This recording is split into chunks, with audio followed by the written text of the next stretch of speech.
Bonjour, bonjour. Alors, vous êtes bienvenue dans ce dernier épisode pour l'année du serpent parce qu'un jour après, nous aurons tous dans l'année du cheval. Donc ici, je vous souhaite tous une année de cheval bien prospère et avec plein de bonheur. Donc, avant de partir pour les vacances qui durera pour environ 5 jours, 5 jours de vacances, c'est pas énorme, moi je sais. Et je vais quand même vous présenter une tablette. Personnellement, j'en ai marre de tablettes déjà. Mais c'est le seul échantillon intéressant que je puisse tester pour le moment. C'est une tablette de 9 pouces, je crois. C'est une tablette de KG qui s'appelle All Fine 9 Glory. Ok, donc je crois qu'on va commencer le texte.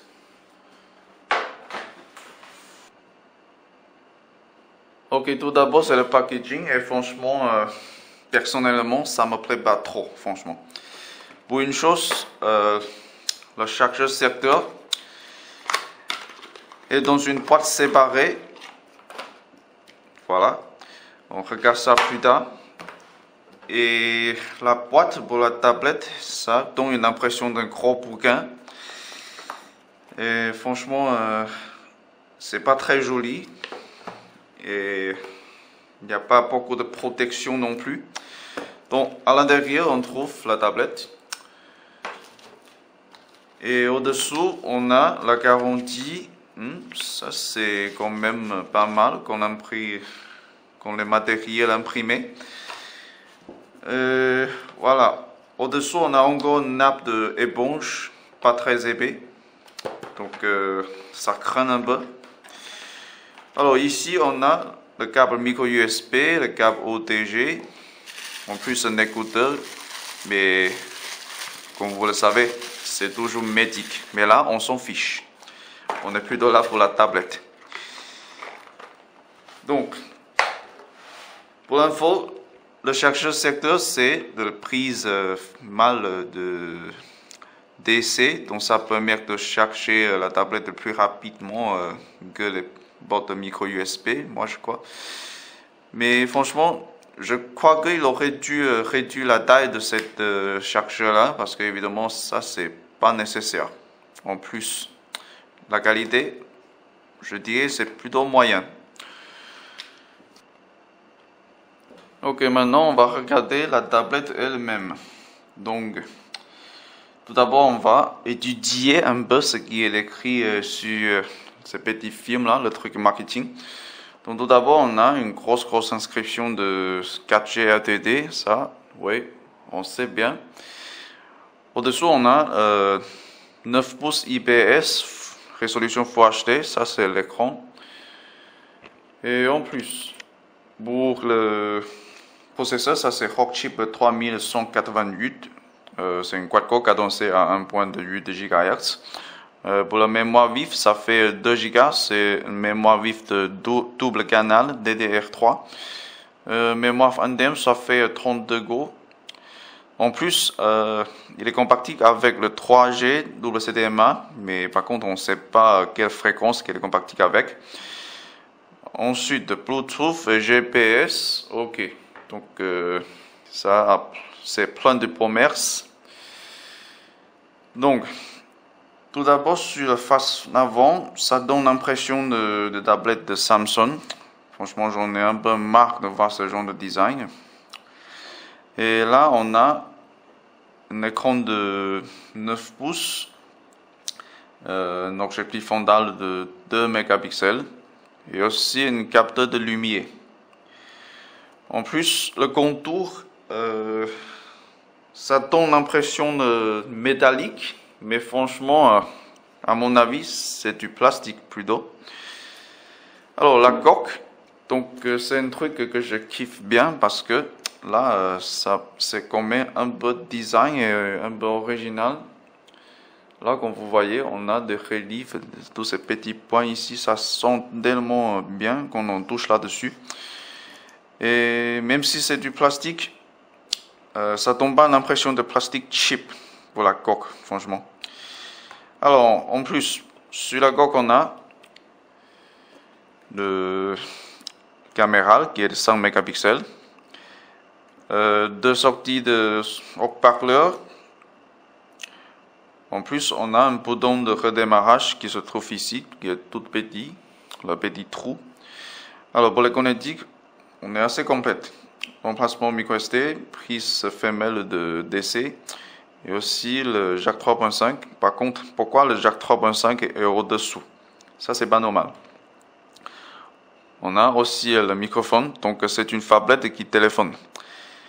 Et aussi le port HDMI, le port micro USB et dernièrement l'emplacement de carte SIM. Donc pour info, c'est l'emplacement est compatible avec le carte SIM 4G de DD LTE et aussi le FDD LTE. Et il est aussi compatible avec le 4G, le 3G WCDMA et aussi le 2G GSM. Donc c'est assez complexe la compatibilité, mais là malheureusement on n'a pas le moyen de texter le 4G parce que on n'a pas l'abonnement le 4G maintenant. Donc pour le bouton on a le bouton bar on off et aussi le volume plus moins qui est trop proche. Franchement ça c'est pas. J'aimerais qu'ils rallongent un peu le bouton pour qu'on puisse le toucher plus facilement. C'est un peu dommage le design. Il y a des bons et il y a des mauvaises. Ok, niveau dimension, tout d'abord je m'excuse pour la règle qui n'est pas assez longue pour couvrir la longueur. Mais là quand même je vais faire une estimation. Donc personnellement je crois que ça doit être un peu plus long que 215 mm pour la longueur. Ok, en plus. Pour la largeur, on fait avec ce genre de règles, c'est plutôt facile pour faire la précision. Donc ça fait 157 mm. Oui, ça c'est plutôt correct. Alors, pour l'épaisseur,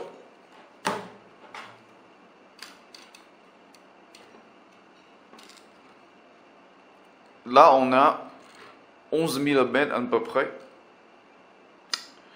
Voilà. En plus, on va quand même mesurer la mage. Voilà. Donc ça fait un peu plus de 15 mm sur ces deux côtés-là. Donc c'est plutôt pas mal qu'on obtienne le portrait. Ici, on est... Voilà. Un peu plus de 20 mm. Ouais, c'est plutôt correct. Je crois donc que c'est plutôt bien qu'on peut le tenir horizontalement et aussi en portrait. Ah, ça c'est plutôt pas mal. Et en plus, pour le poids.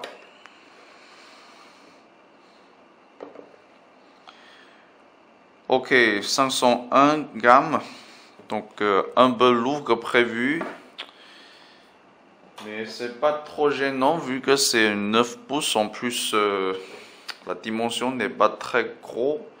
Donc on peut couvrir quasiment 2/3 de la coque avec une seule main. Donc c'est plutôt confortable. Ok, ensuite on va démarrer la machine. Mais avant ça, on va retirer ces films. Parce que là, j'ai bien foutu le film de protection.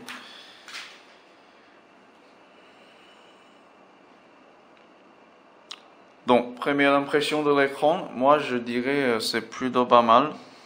C'est un très bel écran avec une très bonne luminosité, aussi un bon contraste de couleurs et tout.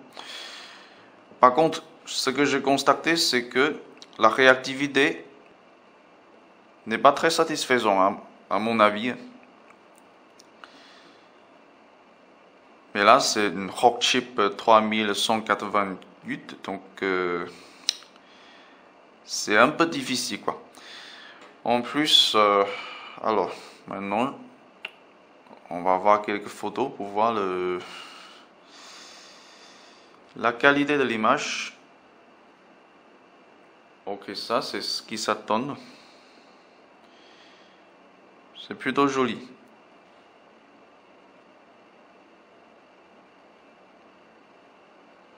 En plus de chargement de fichiers, alors je vais voir le détail de ce fichier là. Donc ce sont des fichiers de résolution variée. Donc là j'ai une de largeur 1440 par 900. On a aussi des fichiers de 1600 par 1200. Mais en tout cas, c'était très clair l'image. Aussi longue de vue, voilà. Moi je trouve c'est plutôt irréprochable.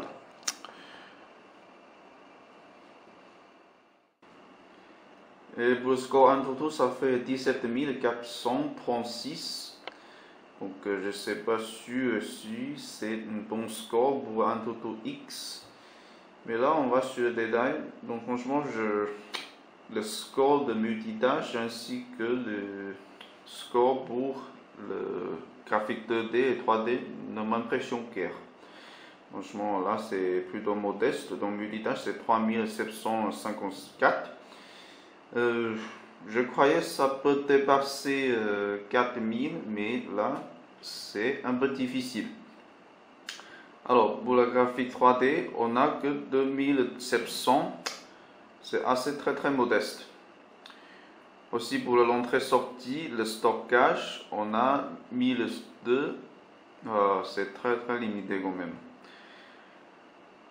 En plus, pour le texte de stabilité,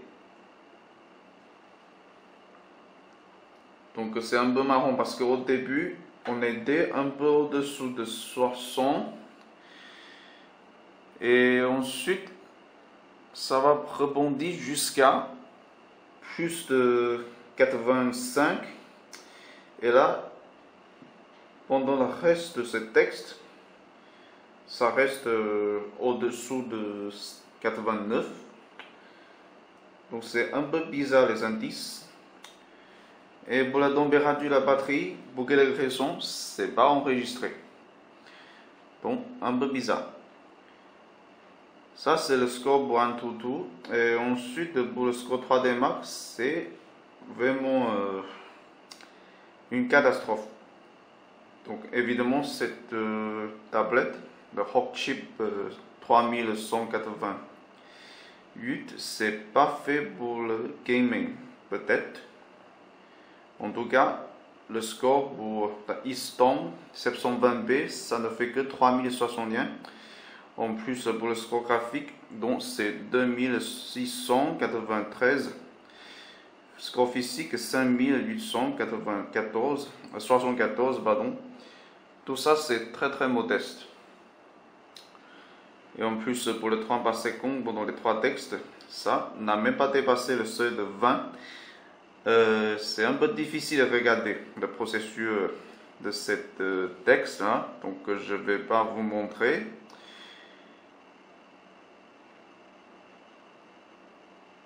Mais là, je crois que ça sera bon si on peut faire tourner le Epic Citadel, juste pour voir.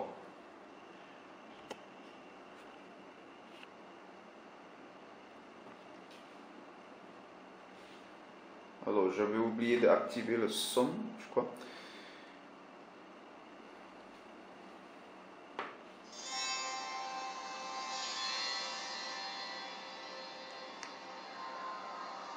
Assez puissant ces deux haut-parleurs.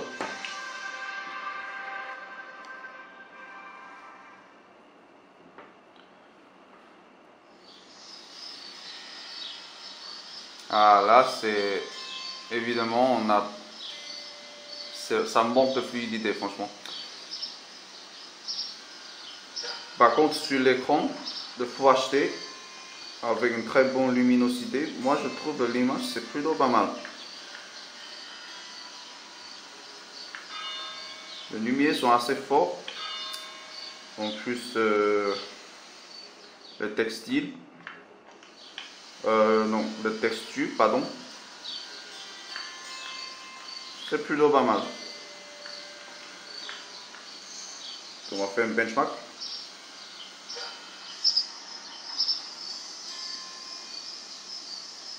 Donc là, c'est pas comme les SoC Mediatek et aussi encore moins comme le D4. Le 30 par seconde, c'est juste un peu au-dessous de 30 et parfois ça va dépasser 40.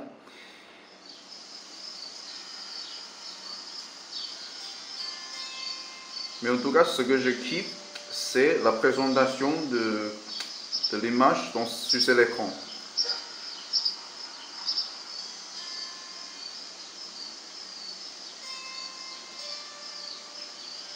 Et surtout avec une très bonne luminosité, ça c'est très agréable pour les yeux.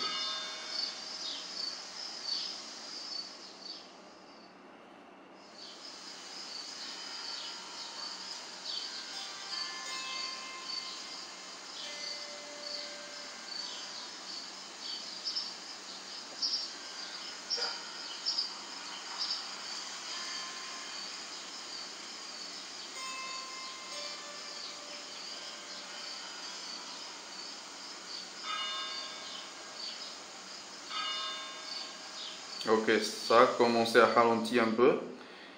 Et maintenant, on revient sur 30 et 40 à peu près.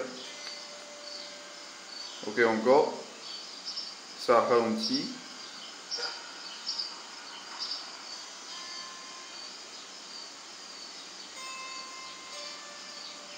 Donc, pour le 30 par seconde moyen, ça fait 33,1. C'est plutôt pas mal, sachant qu'on est dans une très haute configuration en résolution Full HD. Non, c'est plus haut que Full HD, franchement. Donc, c'est assez satisfaisant pour le score de Epic Citadel, je trouve. Ok, pour les spécifications, on va sur le CPU Z, pour la barre des détails. Donc, comme j'avais dit tout à l'heure, le SoC c'est le Rockchip 3188, basé sur l'architecture de Cortex A9. Donc, pour le processeur, c'est un processeur de quad-core cadencé un maximum de 1,8 GHz. Donc, ça ici, ça doit être une erreur. En plus, pour la puce graphique, c'est une banalité qui est la Mali 400MP.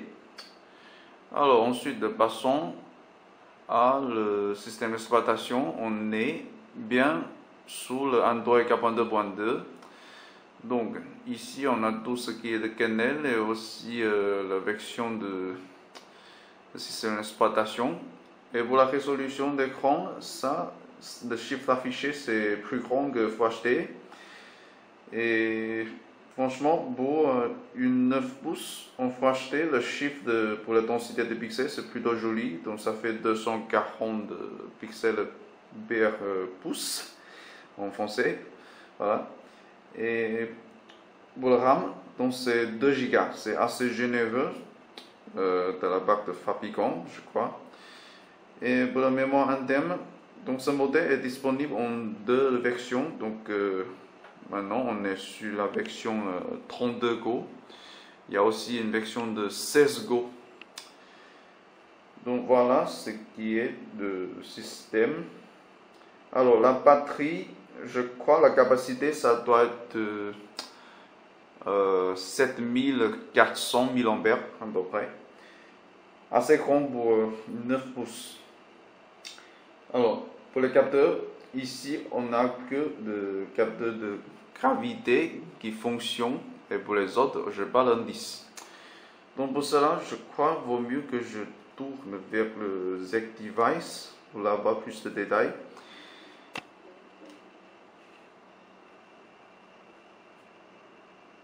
Donc pour les capteurs, je crois que c'est assez complet. Donc là, on a l'accéléromètre. Celui-ci, ça fonctionne plutôt normal. Alors, le compas. Donc, pour le compas, je n'ai pas d'indice. Pour quelle raison? Alors, qu'est-ce qu'on a en plus? Ça doit être une erreur parce que là, il y a les capteurs de température et les capteurs de pression. Ça n'existe pas, franchement. Et pour le gyroscope, pas d'indice non plus. Capteur de gravité, voilà, il n'y a rien. En plus, accélération linéaire, non. C'est coché, mais pas d'indice. Rotation vector, non, j'ai toujours rien. Donc ce qui est sûr, c'est que pour les capteurs, on n'a que l'accéléromètre et le compas qui marchent.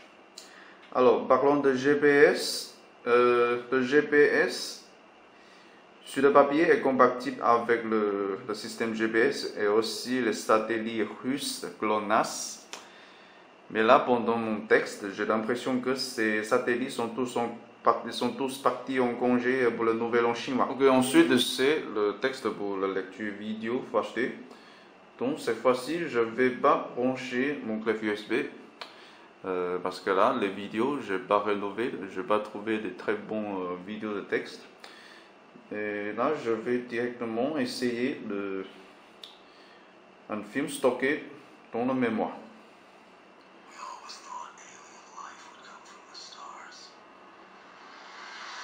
Du coup, c'est une très belle noire profonde, franchement.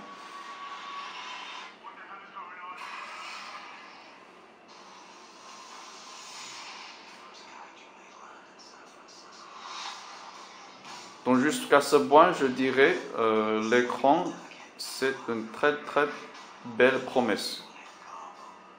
Une promesse bien tenue, franchement.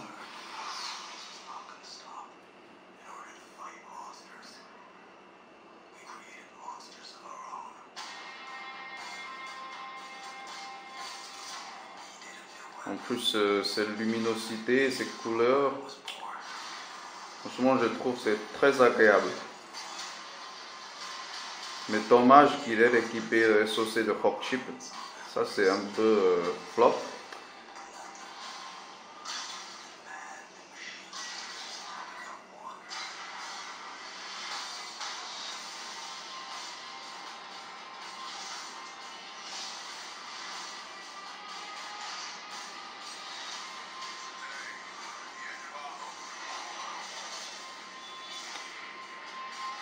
Et aussi, j'ai essayé de lire les vidéos 4K, mais évidemment, Rockchip 3188 n'est pas capable de le faire. C'est bien dommage, hein, parce que cette tablette, elle a un très très bel écran comme ça.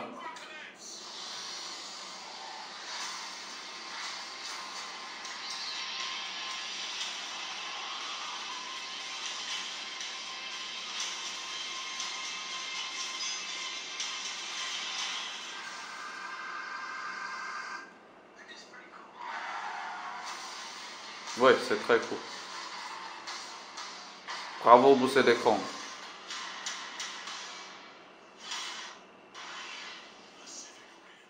Bon, mais maintenant on commence le texte de caméral. Franchement, avant de commencer, je tiens à vous signaler que les icônes pour le caméral, c'est gravement personnalisé par le fabricant, donc au point que je ne le reconnais plus. Franchement, ça m'a pris 5 minutes pour retrouver l'icône pour la caméra. Ça m'énerve un peu et franchement, je dirais, je déteste quand le fabricant fait des surcouches débiles. Donc pour info, l'icône pour l'ABM, ça ressemble à comme ça. Et là, on commence. On va prendre une photo ancienne normale. Voilà. Donc, j'espère que c'est équipé avec le autofocus. Franchement, l'enregistrement c'est un peu long. Alors, comment dirais-je, la lumière c'est assez fort, mais le rendu du couleur c'est pas très fidèle. En plus, pour les pixels, on voit clairement des pixels déboulés, mais en gros plan, c'est plutôt pas très grave. Voilà. Et en plus, cette photo-là est prise avec le ciel ensoleillé, donc vous voyez, le rendu du couleur, c'est plus joli, mais pas très fidèle quand même. Voilà, en tout cas, je trouve la caméra c'est plutôt correct. Et ici, on va vous montrer deux photos qu'on a prises à l'extérieur, à Hong Kong. Donc c'est plutôt pas mal.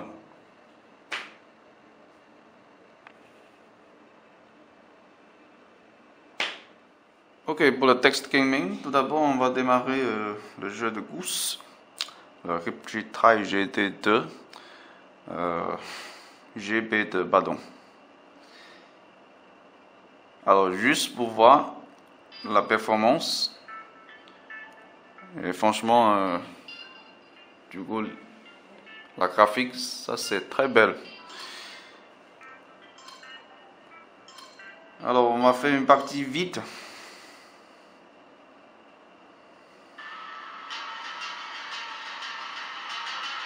Ah, c'est pas mal. Surtout avec ces haut-parleurs stéréo.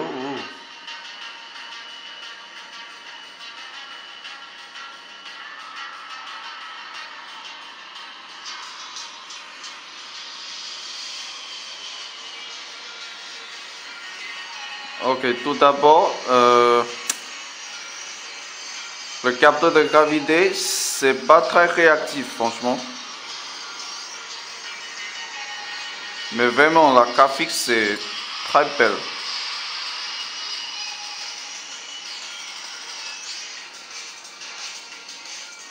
En plus, vu que je suis naze pour les jeux pouces, donc voilà.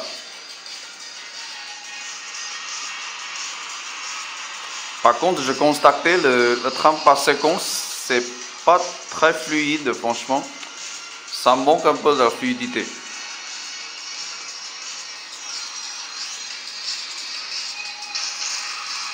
Voilà, bon. C'est un peu déprimant de continuer vu que j'ai fait aucun progrès après tous ces heures de pratiquer là. Ok, là on quitte. Et ensuite, alors, on va essayer un autre, c'est le Blade Slinger.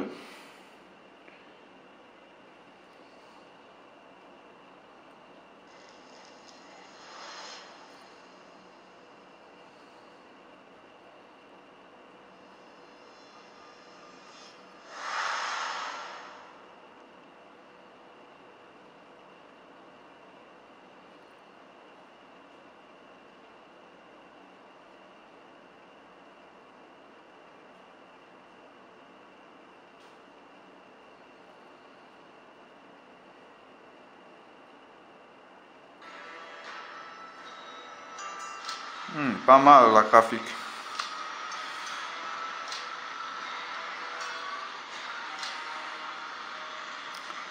Par contre, je suis pas gros fan de jeux thématiques steampunk.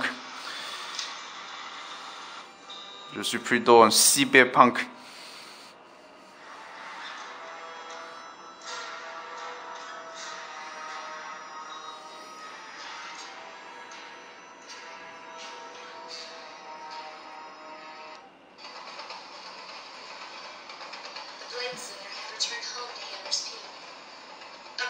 Pas mal la graphique, franchement, la qualité s'approche de Epic Citadel, franchement. Peut-être l'engin de ce jeu, c'est le Unreal.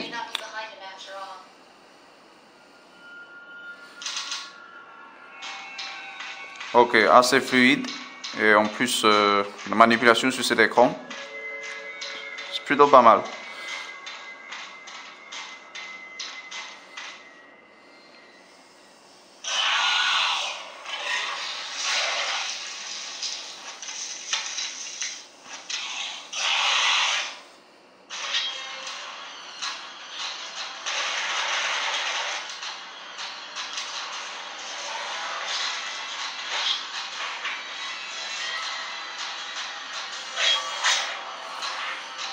Alors, comment dirais-je, là, franchement, sur cet écran-là, un peu glisant pour la manipulation. Mais là, franchement,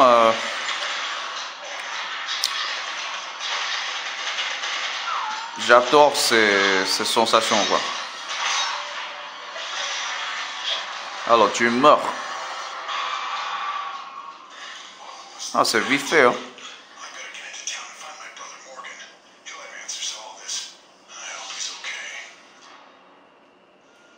Ok, pas mal, hein.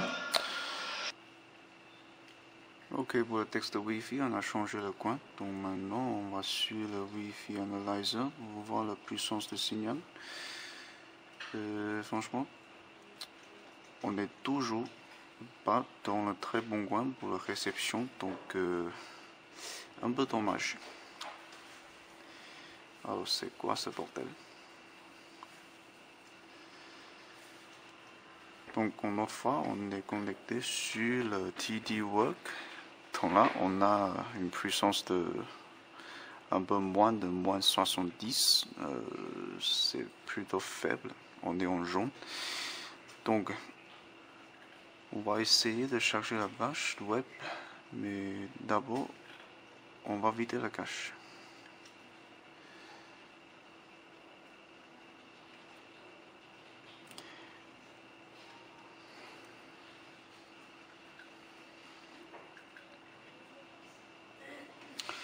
Donc c'est parti. Et là je vais essayer de MSN, un site de Hiken. Oh, c'est quand même surprisant. Donc je crois que c'est moins de 10 secondes pour chercher la homepage. Ça c'est plutôt pas mal. Alors ensuite, encore une page.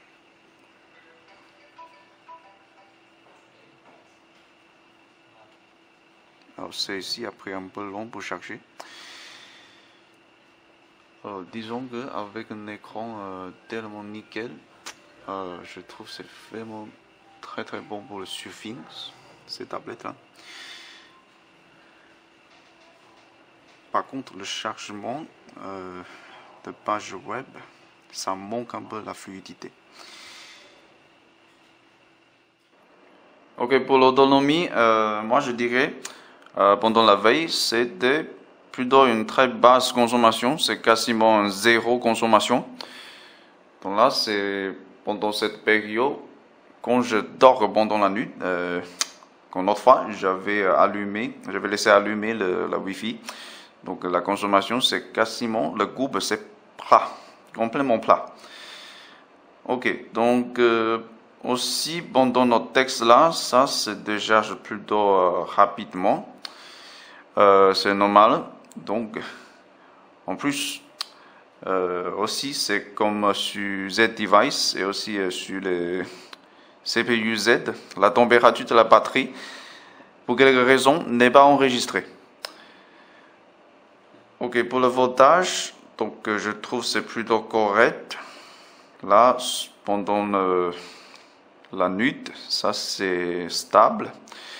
En plus, alors, aujourd'hui, ce matin, on avait passé 2 heures en surfing, donc ça a baissé un peu. En plus, on a essayé de rechercher pendant cette période. Donc ça, en gros, c'est plutôt correct. Ok, pour le dernier 15 niveaux de la batterie, voilà. Le couple, c'est un peu différent que les autres tablettes que j'ai eues. Mais là, c'est... Oui, c'est ce qu'il faut, moi je dirais. Par contre, je crois que vaut mieux qu'ils mettent une batterie de 10 000 mAh parce que, à mon avis, avec cet écran-là, cette tablette est plutôt bien pour un usage multimédial. Donc, il faut une batterie hyper puissante. Donc, 7400, c'est un peu mitigé, quoi.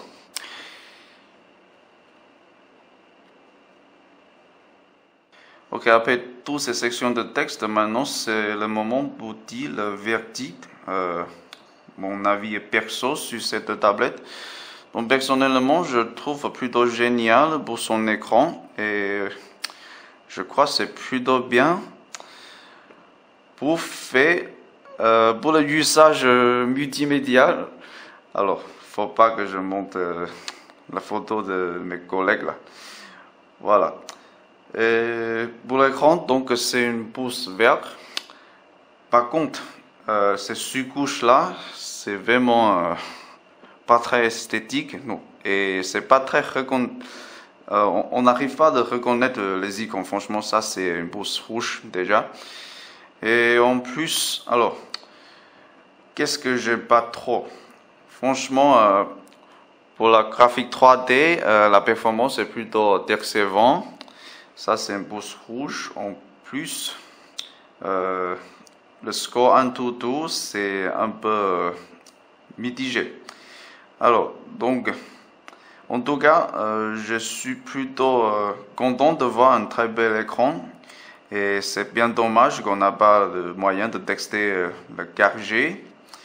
Mais on va diffuser le résultat de texte 4G après ça. Parce que là, j'ai un collègue qui a déjà fait ce texte à Hong Kong. Donc, je vais le mettre dans la description. Donc, c'est tout pour cet épisode, pour ce dernier épisode de l'année de septembre. Et on se verra pour l'année du cheval. Donc, portez-vous bien, le chevalier.